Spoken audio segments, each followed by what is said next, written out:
নমস্কার, গুরু কৃপাহি কেবলম। পরীক্ষার আগে শরীর সুস্থ রাখার উপায় বা টোটকা বলবো। অনেক ছেলেমেয়েরা ঠিক পরীক্ষার কয়েকদিন আগে থেকেই শরীর অসুস্থ হয়ে যায়।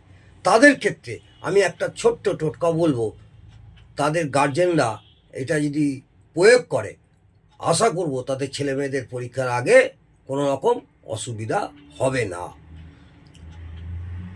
মন দিয়ে শুনুন। 6 ইঞ্চি আকারের, অর্থাৎ একটা সাদা কাপড় নেবেন, 6 ইঞ্চি মাপ করে নেবেন।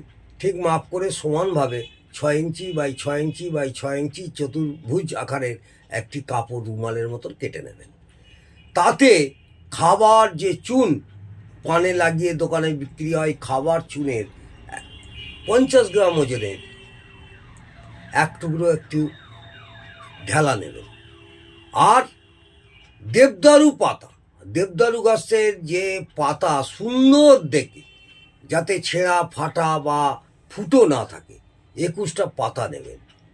নিয়ে কী করবেন, সাদা চন্দন গুলে অনামিকা আঙুল দিয়ে ওই 21টা দেবদারু পাতাকে ফোঁটা দেবেন। দিয়ে ওই সাদা কাপড়টি পুডলি আকারে বেঁধে দেবেন।